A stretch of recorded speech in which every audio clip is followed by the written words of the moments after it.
Καλησπέρα. Αράφλες. Τι είναι εκεί πέρα? Συγγνώμη, τι είναι εκεί πέρα που πήρα? Εργοστάσιο, πατατάκια. Καλά, είναι η γραμμή της υπηρεσίας που γράφεται εκεί πέρα κατά τη γνώμη μας για τα ράφλες, τα πατατάκια. Ναι. Πολύ καλά, να πω τη γνώμη μου. Ναι. Είμαι οικογενειάρχης, τα έφαγε η κόρη μου, τα έφαγε ο γιος μου. Ήταν πολύ ωραία. Απλά έχω μια παρατήρηση. Μήπως είναι λίγο αλμυρά? Μήπως? Είναι λίγο αλμυρά. Δεν ξέρω. Στην τιμή εννοώ. Στην τιμή αλμυρά. Τι, εσύ, με την κρίση που υπάρχει τώρα κάτι έχουν βγει με τα βγάζει στο δεν μπορεί να βγάζει τέσσερα. Αυτό δεν είναι παρατήρηση. Αυτό είναι. Τι είναι? Εσείς ξέρετε τι είναι. Εσείς πώς το παίρνετε? Σαν παρατήρηση το παίρνετε? Πώς, δηλαδή, τι πρέπει να πάρω άλλη γραμμή να πω το παράπονο μου? Παράπονο είναι μάλλον. Πόσα παράπονο το παίρνετε εσείς? Παράδο και το γάλα είναι ακριβό. Πήρατε? Γάλα. Ναι. Γάλα έχω να πιω. Τέλος πάντων. Λοιπόν. Γάλα πίνουμε. Τέλος πάντων. Απλά είναι πάρα πολύ ωραία γεύση. Ναι. Αλήθεια. Αυτή η διαφήμιση που είχε γίνει έχουν βάλει στην δικάση ήταν με τον Βεκάτη, είχαν βγάλει με τον Αρδινίο. Δεν κατάλαβα. Κάποτε υπήρχε μια διαφήμιση γιατί είχαν καθίσει το έτσινευο. Δεν υπήρχε κασίτιβο. Εσύ έχεις πάρει το ότσιβο. Δεν μπορώ να καταλάβω τι λέτε. Τα πατατάκια τα τρώτε και εσείς φαντάζομαι. Ναι. Πρώτα εσείς το δοκιμάζετε και μετά εμείς. Τα παιδιά σας, παντρεμένα φαντάζομαι. Ναι, ναι. Θα τρώτε όλοι σας. Όλοι μας, ναι. Πολύ ικανοποιημένοι φαντάζομαι. Και εγώ όπως εγώ. Ναι. Πήραμε όλη την καλύτερη διάθεση να σας πω ότι έχει γίνει πια κάποτε μια διαφήμιση με τον Ροναλντίνιο. Δεν ξέρω. Στο διαφημιστικό τομέα δεν ξέρω τι γίνεται. Πρέπει να πάρω το διαφημιστικό τομέα δηλαδή. Βέβαια, πρωινές ώρες. Ναι, είναι απλά. Πρωινές ώρες. Βέβαια. Εσείς τώρα εκεί πέρα τώρα τι έχετε γράψει, εσύ έτοιμο? Τι να έχουμε? Όταν παίρνει τηλέφωνο κάποιος παιδί μου και εγώ δεν λέω ότι με αγκάσετε, δεν μπορεί να παρακάσει την προφάση. Δεν μπορώ να κάνω το 74, ας πούμε, ο Ροναλντίνο φορούσε το 10 στη Μίλαν ή πήγε αλλού γιατί έχουν βάλει σε τέτοιο. Καταρχήν δεν καταλαβαίνω τι λες γιατί τα λες πολύ γρήγορα. Ναι, μιλάμε λίγο ότι. Σπουδασμένος επειδή τα έφαγα. Καταλάβετε, χάρες. Επειδή τα έφαγα ήταν. Λοιπόν, τα πατατάκια ήταν πολύ νόστιμα. Πολύ αλμυρά θα έλεγα. Ναι. Συμφωνείτε σε αυτό? Ανάλογα ο καθένας. Σε άλλους αρέσουν αλμυρά, σε άλλους δεν τους αρέσουν. Ναι, και απλά η πατάτα είναι η καλή. Δηλαδή η πατάτα είναι η πατάτα που λέμε, δηλαδή τα σπιτικά.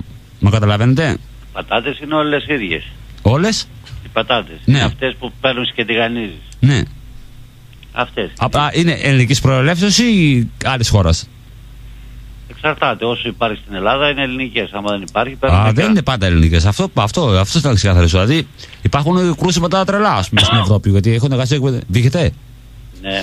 Είστε εκδομένος κι εσείς, λίγο. Περαστικά. Απλά έχουν πει, ρε παιδί μου, ότι σε άλλες χώρες τα ελληνικά προϊόντα είναι πιο δικά μας. Τα νιώθουμε, τα καταλαβαίνουμε, έτσι. Κοίταξε, εδώ μέσα φεύγουν 200 τόνοι πατάτες την ημέρα, 250. Πού να προλάβει? Υπάρχει πατάτα από Τουρκία, υπάρχει πατάτα από Πορτογαλία, υπάρχει. Πατάτα υπάρχει από Γερμανία, αν δεν έχει εδώ. Ναι. Αν δεν έχει εδώ. Απλά θέλω να μάθω εγώ τις χώρες προελεύσεως. Επειδή είμαι γονέας, Ευρωπαϊκή Ένωση. Να ξέρουμε τι γίνεται, γιατί τα παιδιά μας καταναλώνουν. Είναι ένα σνακ που τα παιδιά το αγαπάνε πάρα πολύ. Από Ευρωπαϊκή και στο σχολείο Ένωση. Και. Ορίστε, δεν σ' άκουσα. Από Ευρωπαϊκή Ένωση. Γερμανία, Ολλανδία. Μόνο από εκεί, έτσι. Ναι. Και Ελλάδα, βασικά. Βέβαια. Να σου πω και κάτι. Το όνομά σου? Τάσος εγώ. Χρήστος. Χάρηκα. Μήπως δεν είναι καθόλου Ελλάδα? Όχι. Στάνταρ. Μιλάμε τώρα τρίκια, έτσι. Βέβαια, τι. Παίζει Ελλάδα. Γιατί η Ελλάδα την πατάτα τότε από το Καποδίστρια. Άμα θυμάστε. Ελλάδα είναι. Ο Καποδίστριας έφερε την πατάτα στην Ελλάδα. Η Ελλάδα είναι. Πηγή προέλευσης της πατάτας. Βέβαια. Απλά έχουν χάσει γιατί έχουν χάσει. Ο Καποδίστριας δεν πήγε δεσιατικά. Να σου πω κάτι. Ορίστε. Δεν ξέρω αν το ξέρεις. Πατάτα νούμερο 1 στην Ευρώπη, ποια χώρα είναι, ξέρεις? Για να μάθω. Η Γερμανία. Μας περνάει. Βέβαια. Σε τι? Και σε παραγωγή και σε ποιότητα. Και σε ποιότητα. Βέβαια.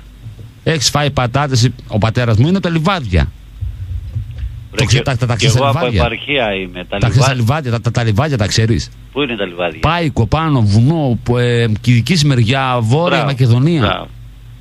Έχεις φάει πατάτα από τα Λιβάδια? Πατάτα. Θα δακρύσεις, αγόρι μου. Εντάξει, έχω φάει από όλη τώρα την μιλάμε Ελλάδα, για πατάτα, πιστεύω. τώρα να. Όχι να. Ομή. Τώρα, μην μου πεις τώρα πια Γερμανία τώρα. Σε παρακαλώ, η Ελλάδα έχουμε τα καλύτερα προϊόντα. Λοιπόν, θα σε αφήσω γιατί μου έρχονται πατάτες. Απλά πείτε να πω εγώ συμμετέχει ότι έχετε τις αίτηση. Έτσι δεν είναι? Απλά έχετε τις αίτηση. Έχετε παραχθεί με την πατάτα. Απλά η προέλευση είναι λίγο σε αίτηση. Δηλαδή, άμα είναι από Γερμανία, δεν το γράφετε πάνω στο πακέτο της. Τα πατατάκια δεν το γράφετε πάνω στο πακέτο.